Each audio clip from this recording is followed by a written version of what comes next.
Shalom,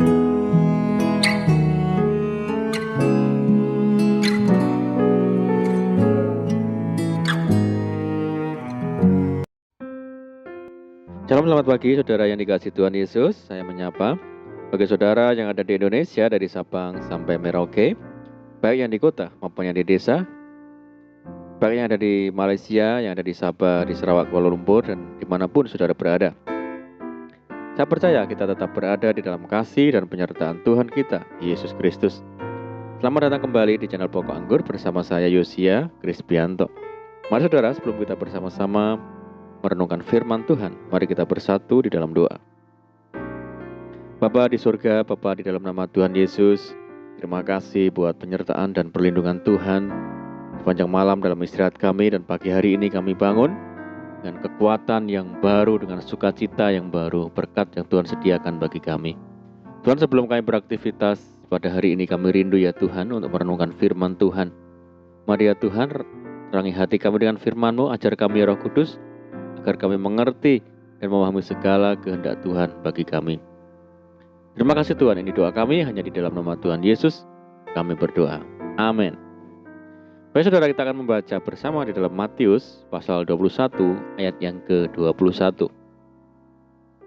Jika kamu percaya dan tidak bimbang, kamu bukan saja akan dapat berbuat apa yang kuperbuat dengan pohon ara itu, tetapi juga jikalau kamu berkata kepada gunung ini, beranjaklah dan tercampaklah ke dalam laut, hal itu akan terjadi. Puji Tuhan.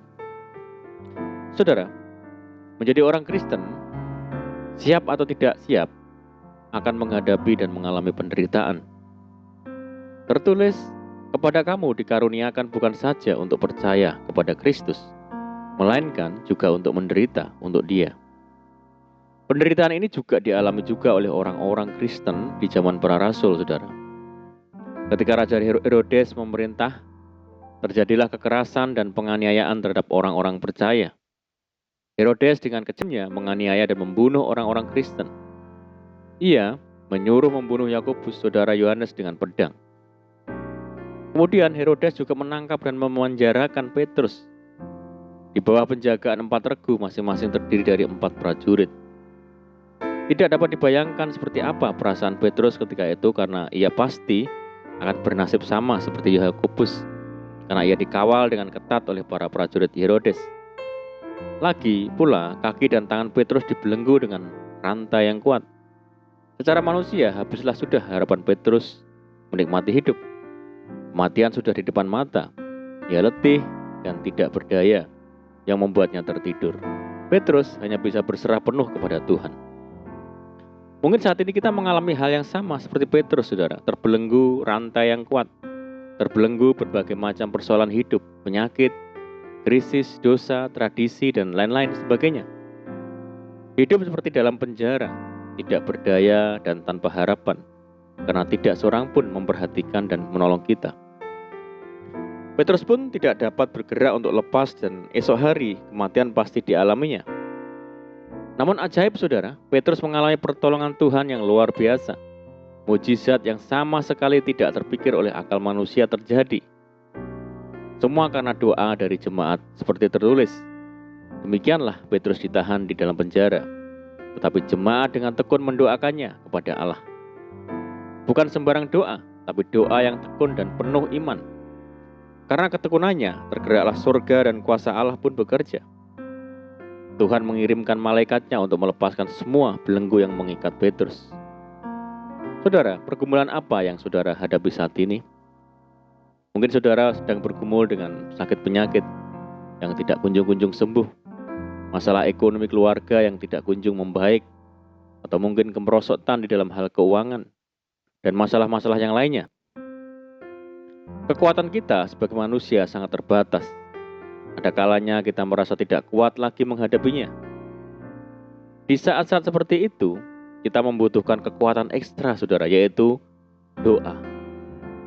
Tuhan Yesus mengatakan bahwa apabila kita berdoa kepada Bapa di dalam namanya dengan sungguh-sungguh dan tidak bimbang, maka tidak ada perkara yang mustahil bagi orang percaya. Doa yang disertai iman dapat menghadirkan kuasa Tuhan yang tidak terbatas atas diri kita yang terbatas, saudara. Kuasa yang mampu memulihkan dan mengubahkan segala sesuatu dari tidak mungkin menjadi mungkin. Dengan kata lain, doa yang disertai iman dapat mengerjakan perkara-perkara yang besar dalam hidup ini.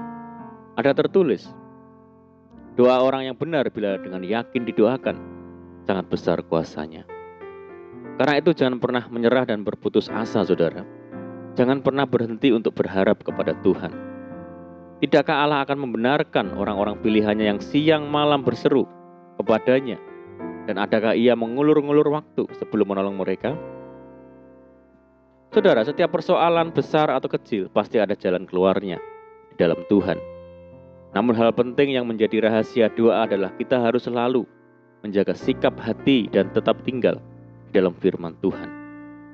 Dan inilah keberanian percaya kita kepadanya, yaitu bahwa ia mengabulkan doa kita jikalau kita meminta sesuatu kepadanya menurut kehendaknya. Mari saudaraku, saat ini kita tekadkan hati kita. Kita percaya bahwa dalam doa ada kuasa yang tidak terbatas. Oleh karena itu mari kita berdoa dengan penuh keyakinan dan ketekunan kepada Kristus.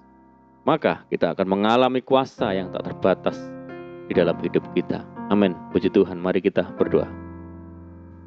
Bapa di surga, Bapa yang baik, Bapa di dalam nama Tuhan Yesus. Terima kasih ya Tuhan buat firman-Mu saat ini. Tuhan ajar kami untuk memiliki keyakinan yang teguh dan ketekunan dalam kami berdoa. Karena kami percaya di dalam doa ada kuasa Tuhan yang tidak terbatas. Bahwa kami semakin tekun berdoa kepada Tuhan. Karena kami percaya Tuhan memperhitungkan setiap ketekunan kami. Terima kasih ya Tuhan.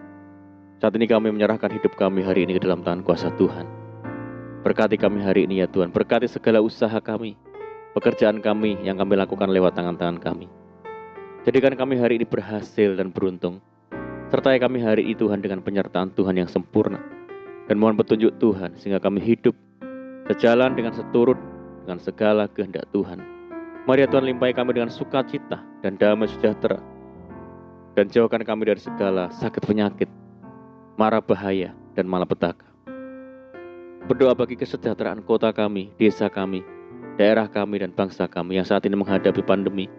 Mari ya Tuhan, berkati daerah kami. Pulihkan negeri kami ya Tuhan. Belas kasihan Tuhan bagi negeri kami. Terima kasih ya Tuhan, ini doa kami ya Tuhan. Kami percaya Tuhan mendengar seruan doa kami hanya di dalam nama Tuhan Yesus. Kami berdoa. Amin. Puji Tuhan saudara, kita sudah berdoa. Kita percaya penyertaan Tuhan selalu ada bagi kita hari ini. Dan mari kita tetap mengandalkan Tuhan dan tetap semangat di dalam Tuhan. Saya ucapkan selamat pagi, selamat beraktivitas. Doa saya menyertai saudara semua. Tuhan Yesus memberkati. Haleluya.